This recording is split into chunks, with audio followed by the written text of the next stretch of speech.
I want to thank you all for coming to celebrate the city's 65th anniversary. I want to thank Palm Beach State College for these magnificent facilities. They have offered them to us without charge. And we are the Palm Beach Gardens Historical Society.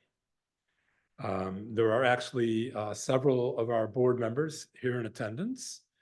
Just wave, Paula and Ula, and Ryan in the back is our president, and Eric Jablin, former council member, is on our board. So I want to thank everyone for coming.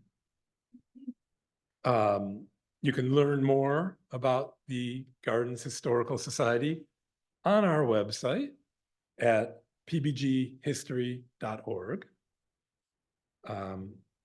We also have a vast store of documents and artifacts concerning the city's history, and we're trying to scan all the documents into a digital platform so that we can put them on archiving software and allow anybody to see them anywhere in the world through our website.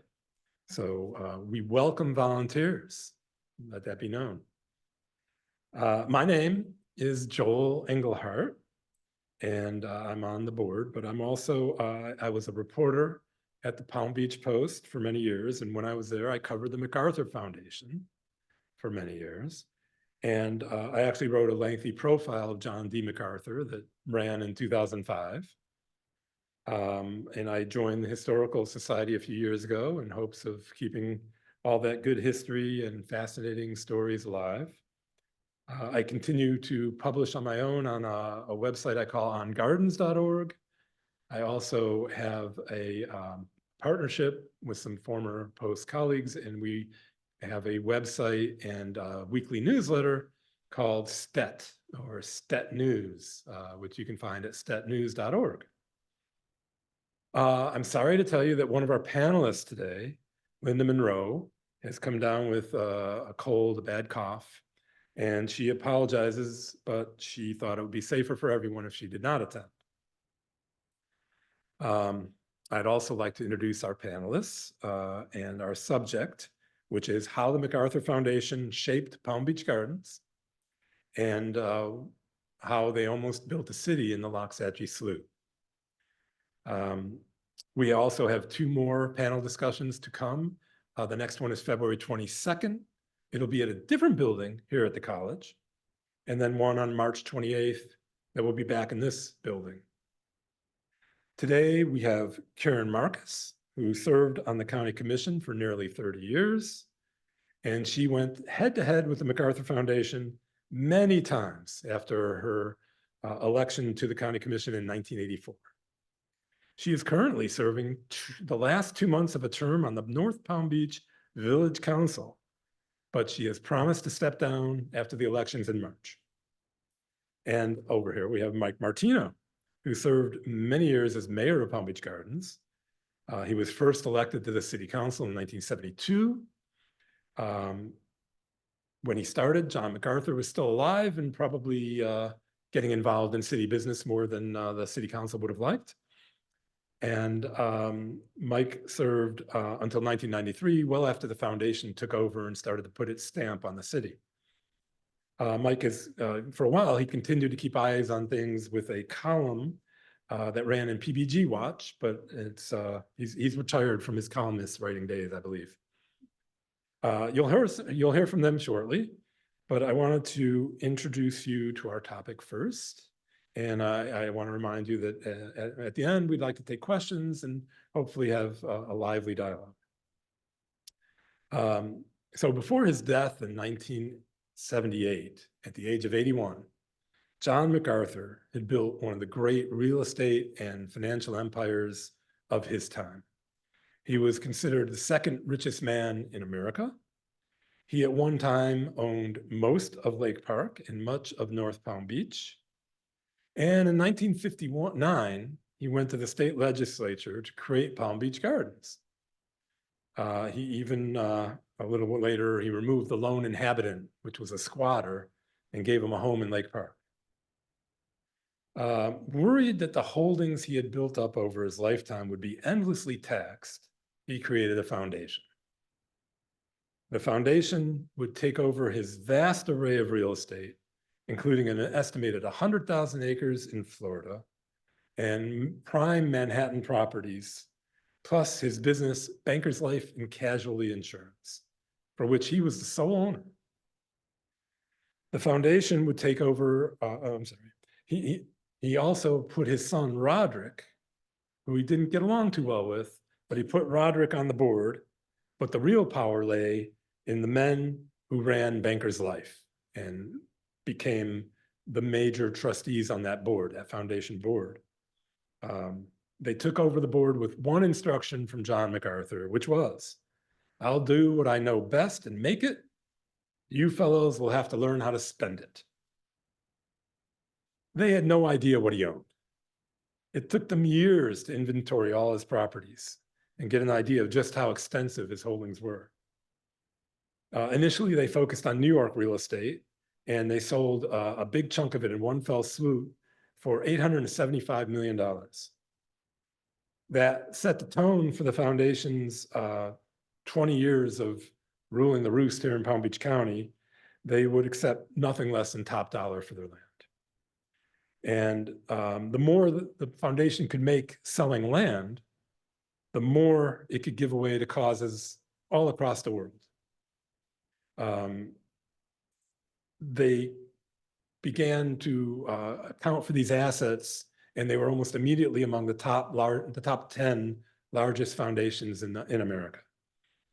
They now have, I looked it up today, they now have $8 billion in assets, and they've given away over 44 years another $8 billion to programs in 117 countries. And of course, they're well known for their genius grants, which they called the Fellows Program, which was initially the only idea Roderick ever provided to that board that they accepted. Among their first adventures in local development, the foundation angered a lot of local officials by trying to develop the infamous Air Force Beach off of Singer Island, where MacArthur used to skinny dip. It took years of struggles and fights, and eventually the county and the state negotiated that they would pay $23 million, and a large section of the beach was set aside permanently for what it is now, preserve, and it's now known as John D. MacArthur Beach State Park. The foundation took credit, though, for IRS purposes for a donation of some of that land, a pattern it would repeat throughout the 80s and 90s. In 1980, the foundation hired developer Bill Finley to propose a land development plan for this area. Finley had made his mark in developing the city of Columbia, Maryland, which was known as sort of an innovative approach to development. I interviewed Finley many years ago, and he shared his plan with me, which I'm going to donate to the archives of the Historical Society. But some of the main points of the plan was a road would cross north-south through the foundation's richest property, the land hugging the intercoastal waterway between PGA and Indiantown. Subdivisions would be close to shopping. Communities of various shapes, sizes, and price points would be allowed. Finley told me they had the opportunity of a lifetime to create a community of tomorrow. Instead, they dribbled out land for a series of gated communities. The ornery head of MacArthur's insurance company, Bill Kirby, who headed the foundation, rejected Finley's plan, and shortly thereafter, Finley was gone. Kirby held a competition among mall builders and picked Forbes Cone out of Michigan to build the Gardens Mall. The placement of that mall forever ended any discussion of a north-south road between PGA and Indiantown. In 1985, the foundation cemented that decision when it sold 2 parcels for $116 million to create Frenchman's Creek and Admiral's Cove. Around the same time, Kirby dismissed offers to sell 10,000 acres all at once, deciding they could make more money by selling piecemeal. We are not in any hurry to throw land on the market for development, Kirby said in 1983. We are such large landowners that if we aren't very careful, it will be a mistake. So I'd like our panelists to start by talking about the care the foundation took to follow Kirby's direction. Karen, why don't you begin with that point? Good evening, everybody. Thanks for being here. You know, I was telling Joel, I always used to call them a blessing and a curse, the MacArthur Foundation. They were a blessing because I didn't really have to worry about a lot of development showing up and big, massive, at least at the time, projects. The curse was that if we wanted some of the property or if we wanted to do something, they wouldn't talk to us. I had the pleasure of getting to know Mr. Kirby. There's a bust of Mr. Mack in front of MacArthur Park. And he used to stand there and complain about the way it looked because he didn't think it really did Mr. MacArthur the way it was supposed to. So, you know, that was my interaction with MacArthur Foundation, was that they had all the land. And when they decided they wanted to do something, mostly Palm Beach Gardens was engaged in their decisions because a lot of it was the gated communities that they did put up in there. So it wasn't a lot of decision making on the county's part, but we were always involved because we built the roads and did the rest of the infrastructure. So yeah, blessing and a curse, that's the way I always put them.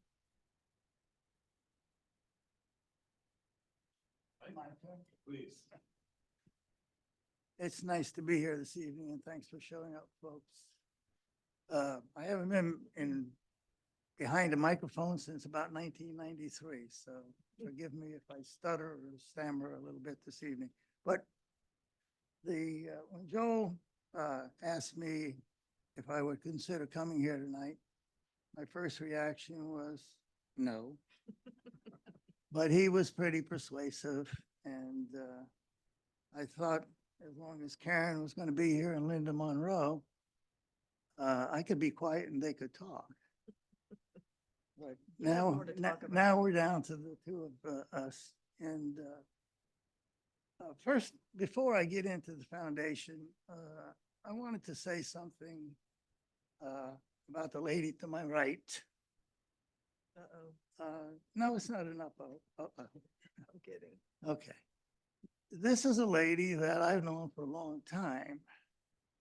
And she's given a lot of time and effort and energy to bringing a North County to fruition. And you have to respect someone who works as hard as she has. Whether you agree with her all the time is irrespective of the comments that I'm trying to make. Now, when you want to talk about a foundation that has a lot of property that elected officials have to deal with, you want to consider our side of the table and who is there. And without ladies like this, we wouldn't enjoy the fruits of what we have up here in the North County today. I want to thank her. Thank you. Thank you. What was it like to be on that side of the table across from the foundation? It's not nice. Okay, but when you have a Karen or a Linda Monroe, you have some allies in what you want to get accomplished. Our goals were the same. Sometimes we went at them from different angles or different directions. And sometimes we wound up where we wanted to be together and sometimes separately. But the art of good government is to recognize the fact that, at least the way I feel, recognize the fact that you're sitting over here and you're representing people that are at home. And it's for them that you're doing the work. When I first started, my grant salary was $50 a month. That was in 1972. And we worked very hard back then. And some of the situations that we had to face were difficult. When you had to deal with a gentleman like Mr. MacArthur, who didn't have any respect most of the time for regulations or elected officials or ordinances or statutes. If he wanted to dig a canal someplace, my property, I'm putting it there. He didn't care. In the middle of the night. In the middle of the night, exactly. I told Joel a little story about the time we were having some difficulties with drainage caused by a dam that he put in the middle of the night. And it was over in the area of Palm Beach Gardens by St. Ignatius. So we wrote him letters and said this, that, and the other thing, tried to do it the right way. And the city manager at the time came to me and some of the other council people and said, look, we got a problem here and this guy's not cooperating. There's two ways we can do it. We can continue to fuss and fight and not get any place, or we can take that old grain all that we have sitting in the public works yard and do what he does. Make a midnight raid and yank it out. Guess what we did? We made a midnight raid and yanked it out.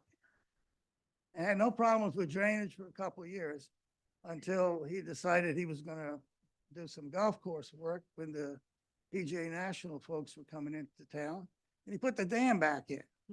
So we had a big rainstorm and had the same problem again. But it was things like that back then that you had to deal with. As the city aged and got older, and as the city council became more of an entity that deserved his respect, he mellowed a little bit, and we did get some things done. One of the things that we didn't get done, which some folks may know and some may not know, is that when I first got on the council in 1972, there had just been created in the city by the council before me, a moratorium on growth. And the moratorium on growth was created because Mr. MacArthur again stood in the way of the progress that we needed. We couldn't get rid of the waste that was coming from flushing the toilets.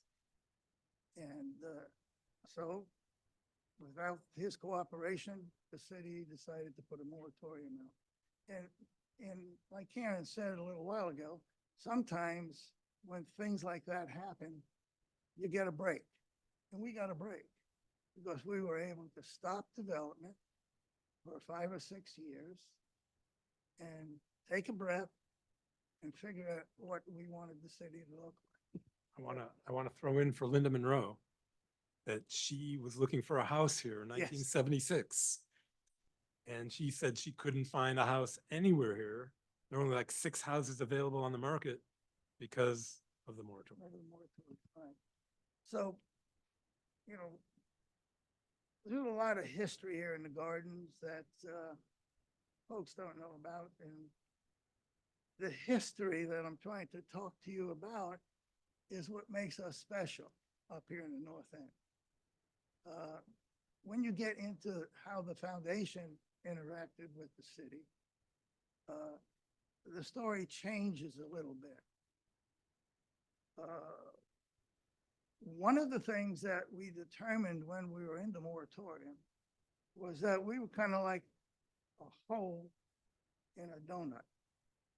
Here's us sitting in the hole and all of this vacant property around us that we had no control over. So it was about that time where we decided to consider some annexations. Okay, that's good. Anyway, so we considered our dilemma and said, all right, as we move into the future, we're going to look at annexing some of this property that's around us. It was mostly unincorporated and most of it belonged to MacArthur. So it was an easy annexation other than what's going on today. Most of it was voluntary. So we took in a lot of these properties most of them, and Jupiter did some of theirs too.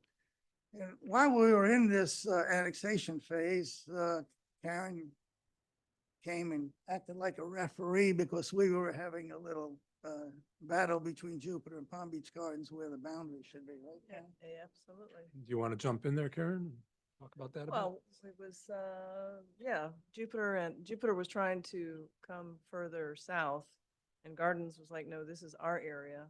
It was mostly the Donald Ross Road corridor. Yeah.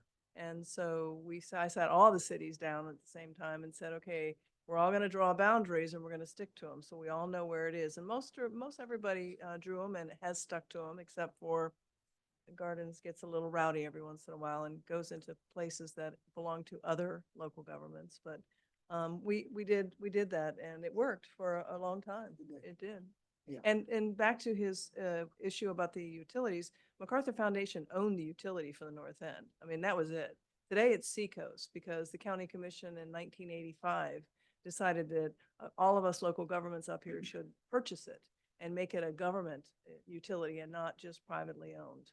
Because it was kind of a hodgepodge and it wasn't well run. And so what you have today is Seacoast Utility, but used to be owned by the MacArthur Foundation, which is why they got to put a moratorium on the property because MacArthur didn't really take care of the utility. Mike, let me ask you. Sure. In 1991, there was the battle over the slough. But in the end of 1990, the city annexed the slough and a whole host of land around it. Did the foundation share with you that we're going to be proposing development out there? That's why we want you to annex us? No, What did they tell you? What was the story? the story was that, again, it was part of our future planning was to annex that property at some point in time. So they knew that. And they made it easy for us when they came to us and said, look, if this is in your comprehensive plan, your future annexation areas, well, let's consider bringing it in. And we said, sure. But the reason why we took it was because then we were able to take all of the foundation's properties and assign zoning regulations to it, which is very important. You have a property owner sitting on that side of the table, and then you have your government sitting on this side. They own the property, they have rights, but so does the city and its residents. We regulate and they have to accept. So we were able to say to them, okay, sure, we'll annex it in, but here's what we'd like to, how we'd like to label the properties, regulate the properties for now. We carved them up into large tracts called planned community districts. The reason we did that was because when you go to develop a piece of property, it needs infrastructure. And back then, the theory was the larger the piece of property, the easier and cheaper it would be to put the infrastructure in. And then you took that piece of property and you could sell it off in smaller entities, or which we called land unit development, which is basically the method we used when we put together PGA National. So this area up on the map, you can see it now. It looks like a lot of conservation and green space. It was part of an annexation that topped 10,000 acres in 1991, in 1990, at the end of 1990. And in 91, they brought a comprehensive plan for the development. They wanted to save 5,000 acres in the core of the slough around the C-18 canal, which you can see going north there. And they wanted to develop with thousands of homes and an FAU campus out there. And they came to the city in June of 1991, and the city council voted 4-1 in favor. Linda reminded me that she was the one vote against. And Mike, why don't you tell us what that looked like to the city council at that time? Sure. You know, picking up from where I left off about the zoning and regulating of the properties, in concert with that, there was a process going on statewide, and an agency was created. It was called the Department of Community Affairs, which I personally thought was a great idea, because what that entity was supposed to do was regulate growth from the bottom up. And just to digress for a moment, what we had to do as a municipality, whether it was Lake Park or Jupiter or Boca, and also county, the Palm Beach County as a local government, we all had to sit down, this was about 1985, and put together new comprehensive plans. You know, as we were doing that, there were elements in these plans. Recreation was one, industry was another, commercial was another, and land use was one, an important one. So what that, And they also came in with a DRI. yeah, what that statute said, he's ahead of me. What that statute said was, when you had these large developments that you had to consider, you needed to bring them to the state agency and basically put together what was called a development of regional impact.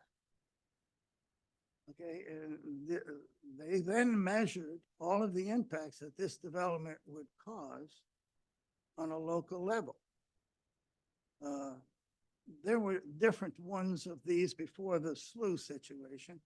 The one that comes to mind always to me, because it was the first one in the state, at least that's what I was told at the time, is the PGA National. That's a development of regional impact. And the impacts that that was causing to the environment and to the roads and to the educational opportunities and so forth were all measured, and they had to be answered. Unfortunately for Lloyd Ecclestone, who put together PGA National, when he had that prize, he inherited the mines that were out there where the shell rock was coming from to pave over all of the streets that Mr. MacArthur owned. So we had to deal with that, and that all had to be, those questions had to be answered, and those situations had to be resolved before the DRI could be granted. Now, making a long story short, as these DRIs progressed down to the local level, the local government, in the case of the SLU and PGA National, was Palm Beach Gardens. So we had to hold the public hearings and listen to the comments from the public and the other agencies and the environmentalists, and compile them, try to answer them, and maybe resolve them if it was possible. This was generally the way that was operated back then. And the 4-to-1 vote was to transmit it to the state Yes, for the correct. state review. Where I'm going with it, Joel, is that, as I mentioned, in your comprehensive plan, there was a land use element. So when you annex that, when we annexed that property in, it came in basically with the county's designations. Once it was into the gardens, then the property owner had the right to ask for changes. Okay, so But I guess my question for you is, when you saw these proposals, what did you think? well, the problem that we had as a local government was we weren't the developer. We weren't the one that was sponsoring these changes. We were the one that was supposed to ultimately regulate it. But what happened was, it kind of, because we had to deal with the land use changes, the project, which we had nothing to do with as a government, it wasn't ours, it was the foundation's proposals. It kind of got all mixed together, and it became a Palm Beach Gardens project, which it really wasn't. It was a project brought to the government being local Palm Beach Gardens, and we had to regulate it. Let me ask Karen. Hmm. So when they approved it in the middle of 91, how did you hear about it? What did you think about it? What was your reaction to the submission of that to the state government for review? Well, it's actually, when you did a DRI, you went to the Treasure Coast Regional Planning Council first, which is an entity made up of all of the local cities and county here, Martin County, St. Lucie County, and I think Indian River still. And we would review it as a local body before it went on up to DCA. So we got to look at it when it came to, and I was served on the Regional Planning Council, I think my entire time on the commission. So we got a chance to see it firsthand, and there were a lot of objections because of its location.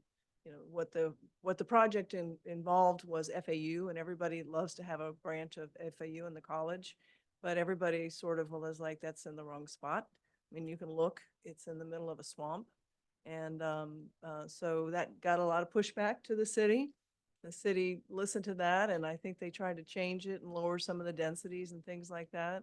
But at the end of the day, the community just wasn't supporting it. And so FAU went out there one day and saw how wet it was. And then you may have read about the mock funeral that was held by the environmental community, where they took a casket out there and mourned the loss of the wetlands.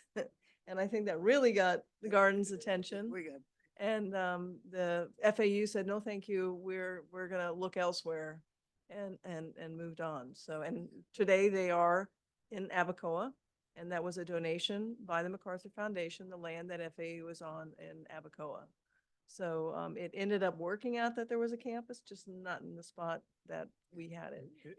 the point is, as Karen has enunciated, that back then, there was a lot of interference, if you will, in the development process by government, locally on up.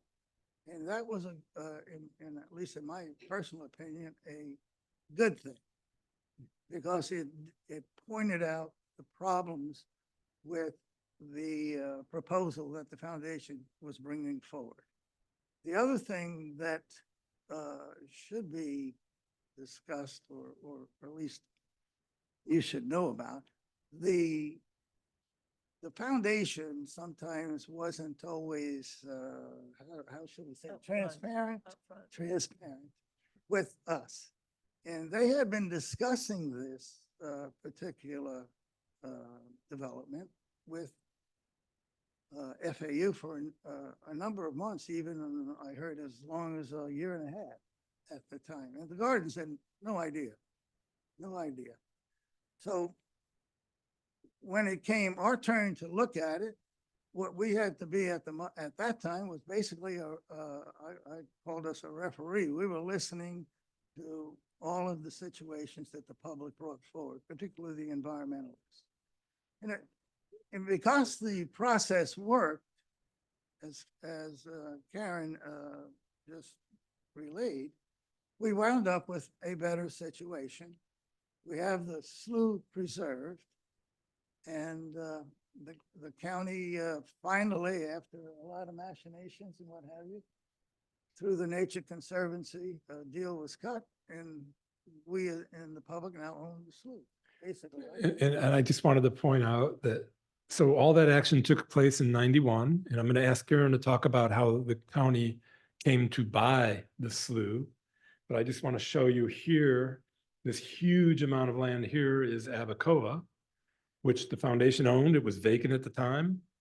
And that's where, like Karen said, the FAU campus ended up, and it's there to this day, as is Scripps, but that was a different, that's a different panel discussion. But Karen, why don't you talk about the effort to buy the slough? Yes, so the environmental community would come to a lot of our commission meetings, and they would, want us to regulate how to protect the environment. And finally, we said, you're not going to be able to regulate enough. You need to buy it. So we did a bond issue in 91, and it passed overwhelmingly for $100 million, which we eventually matched it with a lot of grants, state grants and federal grants. So we spent more than $100 million acquiring the property. But the slough was one of the first big ones, and it was, it was a challenging task with MacArthur Foundation. Everything was, you know, what's in it for me and how could they, you know, extra money. And a price was probably in those days, it seemed a lot. Today it's cheap. The fact that we were able to get it, but that was one of many properties that after a lot of wrangling and a lot of discussion, we were able to, and in the Nature Conservancy, the county hired them to negotiate these acquisitions, and they had a lot of experience in doing it. And so they were able to really put together some deals. Again, probably at the time appeared to be a little more expensive than we wanted to pay and based on values back then. But today, in today's values, it's cheap compared to what it does. So that was the biggest, probably the biggest piece of acquisition we did in the beginning days with that bond issue. The amount was 12.7 million. Yeah. Sure. Looking at this map, what is the importance of that? Why is that important, like 30 years later, that that land is not developed? It's our, it recharges our aquifer. It's also important for the Loxahatchee River. It's the headwaters. It's the old Everglades. It's what Everglades used to look like, what you see in the south.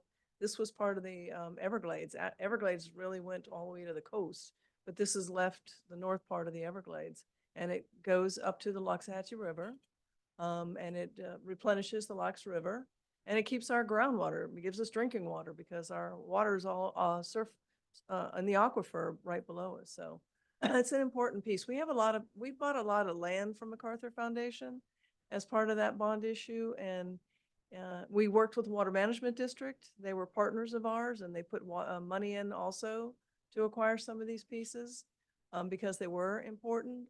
But yeah, we did buy a lot of land, and they were at the table with us. They would at least talk to us, but always it was a tough deal. Nature Conservancy did that. I wanted to show the audience the Marisol, which when the foundation was negotiating with the county to sell the slough, they were very worried that they wouldn't be allowed to build Marisol, and they wanted the rights to use drainage, I guess, to go back toward the slough. And that was one of the impediments to making a deal.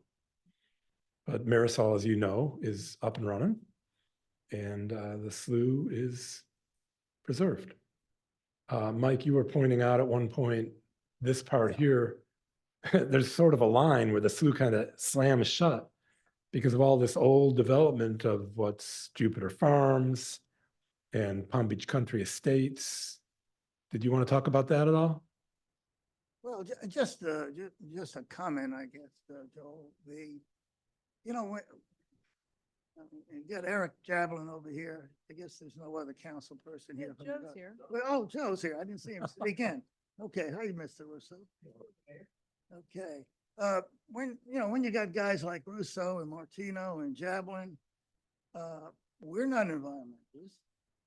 You know, but yet we're sitting on this side of the table trying to understand what this developer is pitching to us. What you have to do is a lot of homework, and you learn a lot of things. I always tell my whoever talks to me about what it's like being a city council person, I said, well, you know, it's a lot of work, but you learn a lot. I learned what happens when I flush the toilet. Okay, I know where it goes now. I didn't know before. You know, little things like that. But you're not an expert. You're not and I don't mean any disrespect. I've already given her the plaudits she deserves. But we're not full-time elected officials. We're part-time. Okay, and so sometimes when you have MacArthur Foundation on the other side of the table, you know, they can throw a lot of stuff at you and try to overwhelm you. And I think that was their modus operandi sometimes. But because of the way at that time that the development was regulated in the state, particularly in our region at the time, as Karen mentioned, we also had the Treasure Coast Regional Planning Council as an entity looking at what was going on. We were able to stop this. Okay. Now, going back to what I learned back then was the slough, as Karen mentioned, was part of the Everglades. It's been disrupted, interrupted, and so forth by things that a Russo or a Jablin or a Martino may have not recognized. If you look at the map there, you'll see Jupiter Farms up there. That's the worst kind of development, in my opinion, that you can possibly throw out. It has interrupted the slough in the northern area. As you come further south, you had Calusa out there, which is another entity similar to this type of development. Further south, you had Palm Beach Country Estates. All of these things did damage to the slough. And that's, in my opinion, that's because at the time, that was the type of regulations that were prevalent for the governments to use. And in my research and so forth, when I was going through this, my opinion, the biggest culprit to the possible downfall of the slough was the initiation of the C-18 canal. That happened in 1958, and it was a Army Corps of Engineers episode. And they came in and dug that canal, and it just drained a lot of the wetlands out of the slough. It's caused a lot of damage. Back in those days, it was the drainage system for all of the north end. So that's all they knew how to do. That's all they still know how to do is dredge canals. And so that's what they did. But in this area, not only did we buy the slough, we owned 23,000 acres up here. We were able to, and a lot of it was still MacArthur property in addition to the slough. Jupiter Farms and Palm Beach Country Estates were old platted communities way before my time on the commission. So what we tried to do with them is make them sort of user friendly to the wetlands and to the Locks River. We've got Riverbend Park up there, which is right adjacent to all that. And so we have buffers to all of it, but yeah, we bought 23,000 acres with that bond issue. And most of the land that we bought is in the north end. In this area, we've got a couple of pieces on US 1. So I wanted to, in closing, for you all to think about the city is one of the more valuable cities. It's got a tremendous tax base. And a lot of that is because of the MacArthur Foundation and the way they developed it. They meted out land slowly. They sold large tracts for like Frenchman's Creek. They developed JDM, became Ballin Isles, which is an incredibly valuable property. PGA National was actually predated the foundation because John D actually sold that land before he died. But Marisol, these are all Abacoa, probably some others. So tell me what you think, looking back 30 years later, how the foundation's impact on our area has led us to where we are and how you feel about it. I can tell you how I feel about it. They made a lot of money. They made a lot of money here in the north end of the county. I guess that was their job. The foundation had to maximize the assets that were given to them, and they perpetuated themselves for how many years now, and actually increased the value of the foundation. That was their job. But was it good for us? In a way it was, and in a way it wasn't. As Karen alluded to earlier, there's good things and bad things to be said.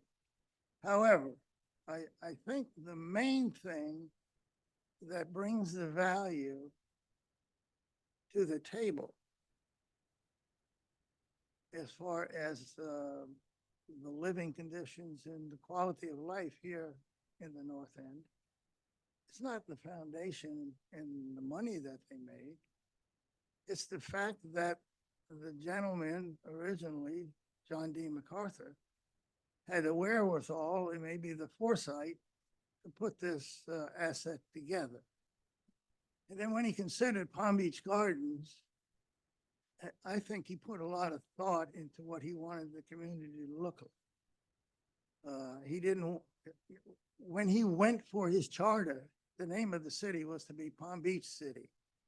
But West Palm Beach put up a stink about it being too close to some of the situations they wanted to deal with, so he changed it to Palm Beach Gardens. And when he did that, he came back with plans then that were more rural and less urban, I think. There were no sidewalks, winding streets, utilities, not in the front yard, but in the backyard.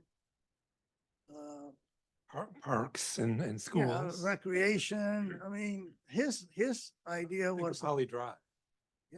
his idea was to put together the city so that when he welcomed the people, they had a place to live, a place to work, a place to play, and they in turn would put the effort and energy into continuing his vision. That's my thoughts about what that man had. Now, the other side of it was when the people came, who were they, what were they, and were they interested in doing what I just enunciated? And my answer to that was yes. A lot of the people that initially got involved in the city government came from Pratt Whitney. These are smart, astute people, and they immediately got involved with Mr. MacArthur and put up barriers so that he knew he had to deal.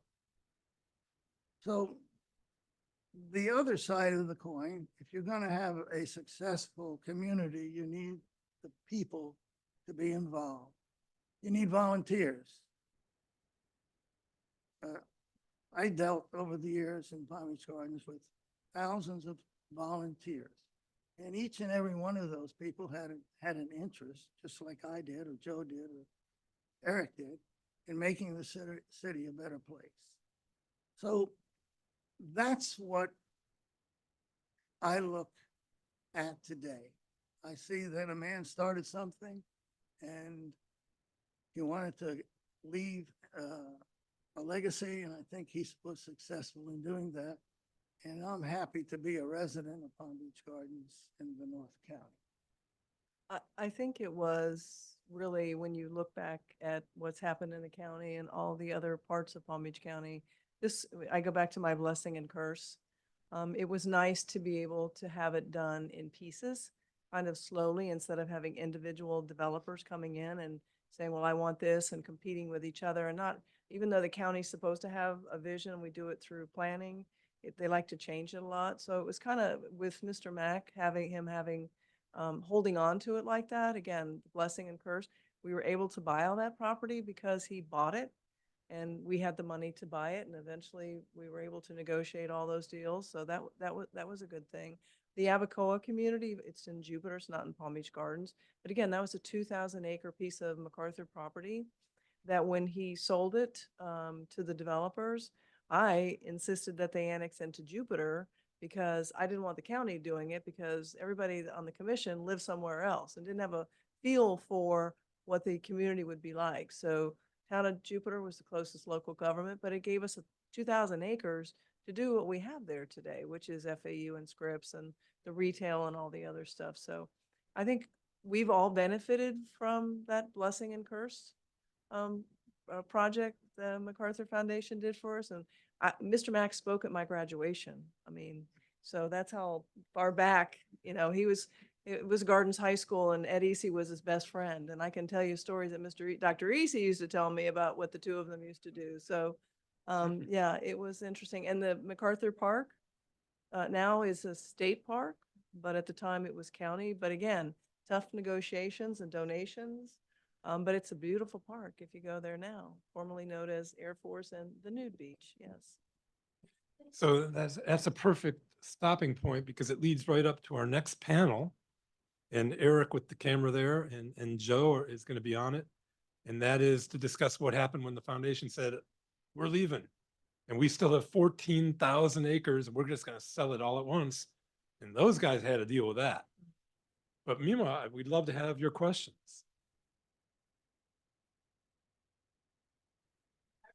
My name's Terry Bateman with Warren.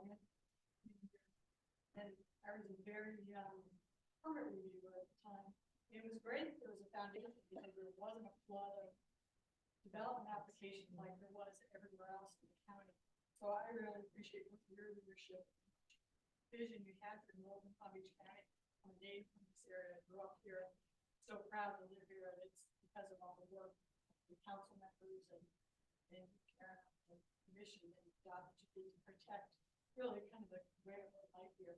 My question for you is as a young reviewer, I think it probably was 87, 88, Pete Pimentel in the Northern Palm Beach Permit District came in with a permit application put together by Danes and Board of Concession. And it really was a precursor to what we see now with the comprehensive evidence restoration. And their plan was these massive reservoirs on either side of the C-18 canal, right in the heart of the slough. With the theory being, we're going to capture excess water from this area and have it available when needed. And it never went any further than the very first review by the Water Management District. Because one, it was thousands of acres of well impact that would to build these reservoirs and store the water. And it literally just, the application sat there dormant for years until they had to invest the property. And so my question is the county was negotiating, do you think they came in with that kind of an application? And really the threat or the future of potential development in this slough as a way to drive up that property value at the time where the county was going to retire? Oh, absolutely. I mean, they were. Try to restate the question. Oh, I'm sorry. The question was that there was a proposal submitted to the Water Management District to, the way to drain all the development, all the property around it. They like to build big reservoirs, and then they put the water in the reservoir and store it and use it when if they needed it. She wanted to, the question was, did that drive up the cost of our acquisition of the slough? Everything did. I mean, they knew, or they thought they knew what their development potential was. And this is back then. This is not even in today's values. So I'm sure it did. Everything, any type of improvement they felt like they were going to provide, I'm sure drove up that cost. Yes. Please. Well, I grew up in West Palm Beach area. Came to Palm Beach Gardens in 6. And I drank West Palm Beach water. And a friend of mine's dad was the water man. So I knew all about that water. I also knew it tasted like chlorinated water. I went away to school and came back and thought I was in a swimming pool. Then they came up to Gardens and Seacoast Utilities. Where do they get their water? I know where West Palm gets it. Where does Palm Beach Gardens and Jupiter and all of the ones that are in Seacoast, where do they get their water? Why is it so much better? We happen to have a Seacoast Utilities board member on our panel. The question is, where does Seacoast get its water rather than the surface system in West Palm Beach? We have aquifers, we have wells all around. If you go over to Hood Road, if you go by the plant on Hood Road, you'll see the waters, all the water comes from underground. Yeah, wherever the aquifer runs, they capture it that way through a well system, and that's how we get our drinking water. And I have to say that Seacoast is one of the top utilities in the country. We're getting awards all the time. I'm only on there because of North Palm lets me sit on there, but it's really a well-operated utility. But we get our water from underground. The problem with West Palm is theirs is surface. You'll see it when you drive by it on Australian, but when they gets dry, they have to take water from Lake O, and it comes through series of canals to the point where they are now asking for a bunch of wells instead of using the surface water because they know they can't rely on Lake O water anymore. This is the West Palm Surface Grassy Waters Grassy Preserve. Waters. Here's North Lake Boulevard. And here's our slough. And Seacoast is over here on Hood Road. Good road. But But- I just did a report competition. Seacoast blind taste test, there's 37 utilities. And Seacoast, the one that I picked is number 1, the Seacoast, which is what I grew up with. Yeah, But they ended up number 2 overall. It's because they're pulling groundwater. West Palm Beach water, it's got a lot of organics. Yeah. It's basically swamp water. It's then clarified. yeah, they do. You moved to the right part of town. What other questions do we have?